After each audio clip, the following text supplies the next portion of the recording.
This thing is hot. Yay. 1, 2, 3.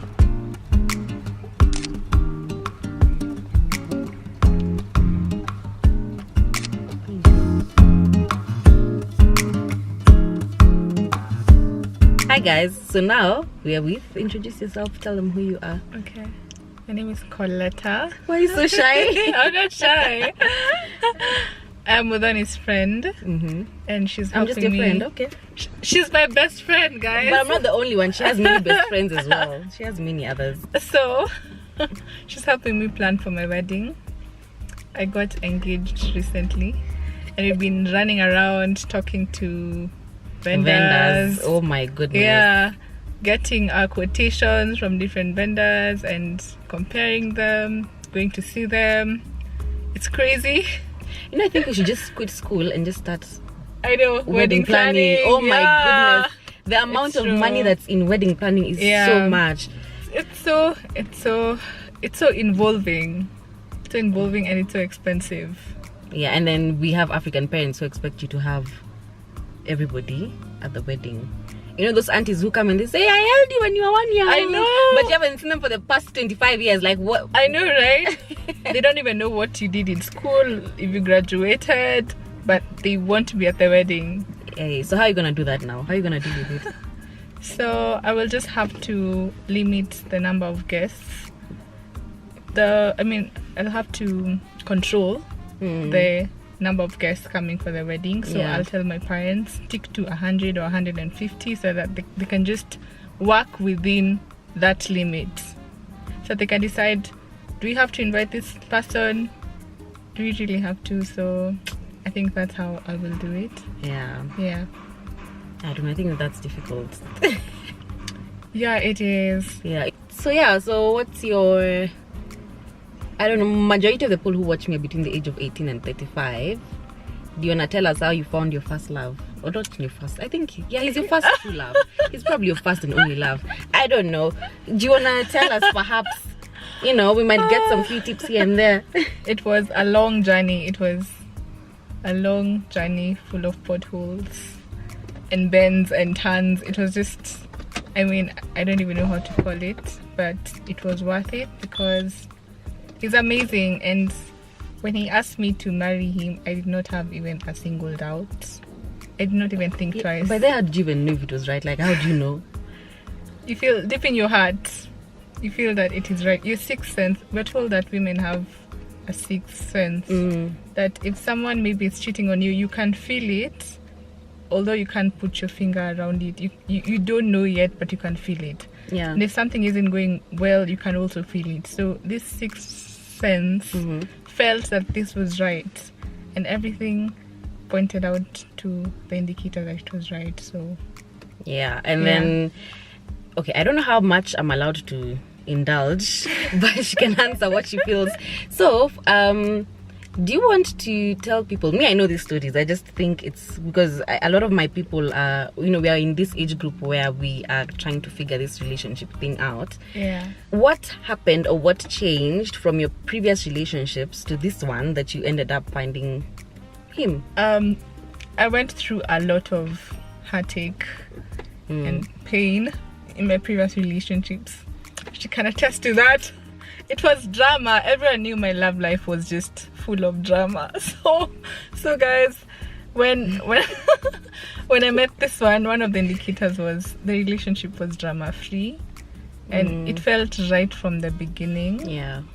And he treated me like a queen, like royalty, and there were no red flags at all. At some point I was worried that maybe I'm not seeing things. I'm not seeing things. But before you go on, the red flags bits that you're talking about, the treating you like royalty, not red flags, sorry.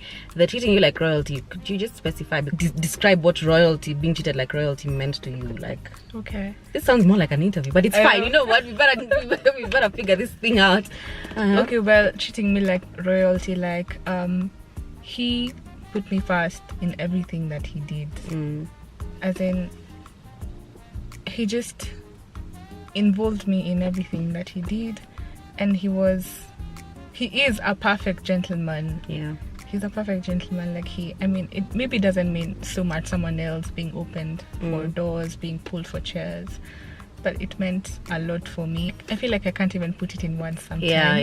Yeah. But I know you just understand. I think that thought of somebody, like even when they're making decisions, they put you first. Or they ask you, like that courtesy. I think that's true. To me, that's, I don't care about your finances. I think that's so important. Like somebody who thinks about your opinion and the likes. So yeah, and thinks that your opinion is important and considers you an equal when it comes to decision making. So I want to go back to the heartbreak. How did you go through your heartbreak? Because I know you kind of slid off the grid for a while. Like, how did you go through your heartbreak, and then what made you recover? Is there hope, to recover, like such things? Well, my heartbreak was the worst. It was so bad. I believe that you're a testimony that there is life after a heartbreak, or life after meeting a myriad of men who are just not worth your time. But yeah, tell us. I feel like an SABC, KTN, NTV, please give me a job now. So my breakup was ugly. It affected everything in my life. It affected my academics. It affected my general well-being. I remember I was in campus, and I used to live in this house with some housemates who are my schoolmates in campus. And sometimes I would just sob, and everyone in the house would hear me. It was that bad. It's funny that that you're in a bad relationship, but coming out of it is also hard because you formed some attachments and all that. Would you say it was an abusive relationship? I would say it was emotionally abusive. Yeah. So what are the signs of an emotionally abusive person? Because I think we think abuse is just being beaten. Like, there's more to that. I think emotional abuse is even worse because you might not even know it's happening. Physical, it's so obvious that someone is beating you. But for the emotional abuse, this person is always making you feel guilty. Manipulating you, blackmailing you. Exactly. So you sometimes end up even apologizing for their mistakes. It is so bad. It really takes a lot away from you. You feel like you don't even know yourself anymore. You're like, maybe I overreact, maybe I am this, maybe I'm that. You start to doubt yourself. You doubt yourself so much that you don't know yourself anymore. It is not a matter of weakness or strength. You can be with someone who you probably love so much, or someone who you invested so much into the relationship, and it just catches you off guard that you're in an emotionally abusive relationship. And even strong women get affected. Because people are like, nah, I'm strong, these things don't, they attack a certain caliber of women, but that's a fallacy. So you came from a long-term relationship before meeting your fiance. How were you able to get out of that relationship? Because a lot of times we find like women don't want to leave because they're like, dang, I put in 3 years of my life into that relationship. We have a business together, we have a child together, we have we've built our life together. How am I supposed to leave this relationship? And I've put in so much of my time and I've invested so much. How were you able to get out? Because guys, in all honesty, as her friend, she showed so much strength in the way she left. I think I'm still in shock till today. Like I don't believe she used to say I'm gonna leave, but she never left. But when she left, she left. Like, there was no I'm coming back. So how are you able to do that? Because I know there's a lot of women who are struggling with that getting out. Like, how did you do it? Well, you're so official. You've been in law school for way too long. You've been a lawyer for way too long. I couldn't even say that. I can't even attribute that to myself because I could not leave. I felt like something was holding me to that relationship. And I remember my housemates just telling me, is it that you have low self-esteem? Why does this guy keep on making you cry and you're still there? And I used to ask myself all these questions like, why? They have a point. Like, why am I still with this guy? Why does he he's taken so much from me. He's making me cry all the time. He's affected my studies. Why am I still here? But I still couldn't move on.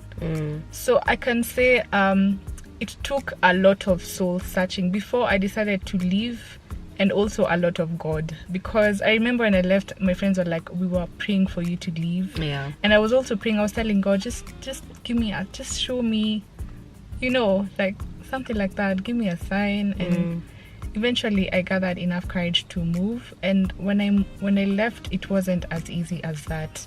There were so many temptations to go back, make things work, but I decided enough is enough, and I deserve better. At what point were you like, thank the Lord I got out of that? At what point, like, were you like, when you started discovering things and you were like, yeah, dear Lord, you saved me? Like, at what point?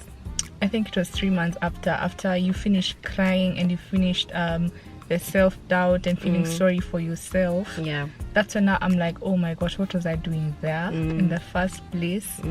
Like, who was that? I couldn't believe that was me. And then after this 3 months, that's when now I started living my life again. And a month later, I met my fiancé, surprisingly, because I wanted to be single for as long as I could. Yeah. But yeah. Theory states that when you're not looking is when they come. I agree. I think I agree. I think when actually your mind is not there. Yeah. And when you're bettering yourself, I think when you better yourself, because Jonah, tell these guys what you did in those 3-4 months before your husband to be, like, what were you doing? I know, but they need to know. Like, I know. Well, in those 3 to 4 months, I developed a closer relationship with God. Yeah. That was actually what I wanted to do with my life. Now I was like, I'm just done just dating. I just want to have me and God, just me and God time for as long as it takes. I didn't have timelines. I was like, just for as long as it takes. If it's like 2 years, I'm still very young. So in those 4 months, I developed a very close relationship with God. Yeah, and it is worth it. I remember you used to send us I think there was a time you were praying and fasting for 30 days and you used to send us texts. What happened to those Bible verses? I took up a 30-day challenge of reading the Bible. So I would read the Bible and then I would summarize the verse and send it to my friends. I created a WhatsApp broadcast group, so that would motivate me to read every day, because they were my accountability partners. Like, someone would ask you, why didn't you send today? Something like that. So for 30 days I did that. And it was amazing. It was different, nice. So, like, what relationship, like somebody who's starting over or somebody who's been through a heartbreak, like, what relationship advice would you give them? I would tell you not to compromise. Do not compromise your dignity. Don't compromise anything to be with anyone. That is the biggest mistake anyone can make. Like, for you, what was like the thing that you wanted? Like, did you have a checklist, or did you let God do his thing? Or like I don't know, people have, I want him tall, I want him to have $20 million in there, I want him to have a BMW, I want him to be working in the whatever field. Like, did you have a checklist? I had a checklist, and I remember once we began talking like seriously about marriage, I sent him the checklist and he checked.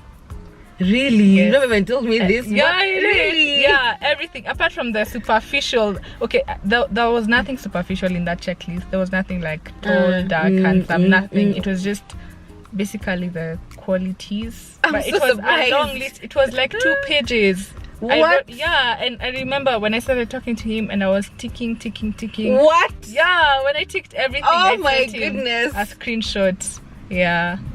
No, wait, you're being serious? I'm serious. So serious. Yeah. Wow. Okay, I'm discovering things. Let's keep talking and then. Oh my! It has slipped my mind. Yeah, I didn't even remember. Wow. I did that. Yeah. I knew what I did not want because of what I had gone through. So since I knew what I did not want, I knew now what I wanted. Yeah, because yeah. I have never known what I wanted. Yeah. I just used to go with the flow. Goodness But now gracious. this one was going to be different. I told God the next one is going to be different. I'm not going to go with any flow. This is a checklist. If he doesn't check maybe 3/4 of this, then he's not worth my time. Not worth your time. Yeah. Oh wait, hold on. We have not touched on something. How did this guy propose to you? Tell us about that. Oh my gosh. It's such. I think it deserves a video by itself. Anyway, I'll just be brief.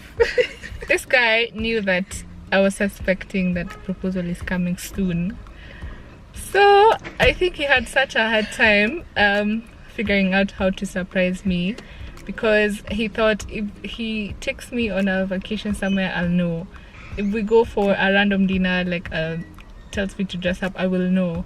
So he just decided to do the most random of things. As he was dropping me home one of these days, he lied to me that his brother was tagging along so that he could look at the picturesque views on the way and see whether like he could do a photo shoot there someday. Location Yeah, scouting. yeah, exactly. So he came with his videos and his cameras, and I did not suspect a thing. So they were dropping me home. Was supposed to have lunch, late lunch, then they dropped me home. But before we go for lunch, we're supposed to go into different locations and see whether they were worthy of a photo shoot. Yeah. So we entered into one of the locations and we're just walking around randomly admiring. I was showing the brother like how beautiful it looks and telling him, yeah, this actually looks like it's a good place for a photo shoot. And then the brother took a package. She was carrying a package in like a khaki bag, like a gift bag, and then he gave it to my fiance and he's like, oh, this is my birthday present this is your birthday present from mom and I, since the next day was his birthday. So he went aside and he started removing the contents, and he removed a watch. She's like, oh, thank you guys, you got me a watch. So I was like, I told the brother I was actually thinking of getting him a watch, so yeah, good job you guys. But then I looked at the watch and it was so strange. It was wooden and it was huge, so I'm wondering how can anyone get, a wooden watch. Then I went closer to it and I was seated somewhere and I was looking at it. Then I turned it and I saw marry me. So my head wasn't even functioning properly. I was wondering what's going on, like? Yeah, what's happening? So before I could even lift my head, he was down on his knees with a ring, and I didn't think I would cry on my proposal, but I just started sobbing. It was, yeah. I just don't get where the tears come from. Like, oh my god, everybody who's just cry. Why they cry? just cry. I know. I used to think, okay, I think people are meant to cry when they don't know it's coming. But I knew it would be this year, maybe late this year. That's what I thought. Coletta. Yeah, but Nobody can surprise this girl. it came earlier than expected, and I cried because I did not expect it then. It was just anyway, but it was perfect. Yeah, it was. I that day I was shitting myself with the sun because we knew it was happening, but we were so anxious. Like, I was anxious. Yeah. A lot of effort is put into that. I know. It is. A lot of thoughts. Yeah. You wanna show them your You ring? know, here is my They ring. can't see it. You have to go Okay. close like this. Like this. And closer. Okay. There we go. That ring is so beautiful. So that was the proposal, guys. At least you've met her. Next time, hopefully, when I come to Kenya, whether it's September or December or whenever I come back to Kenya, then you'll meet Judy and maybe you can see the three of us together. This is gonna be one long video. It's almost half an hour long. I'm gonna have to cut it down. Oh yeah, to cut some parts. I'm gonna have to cut some Okay. parts to make it short. Anyway, guys, thank you so much for watching. It's such And a nice camera. really, thank you. And I'll see you again in my next vlog. Bye bye.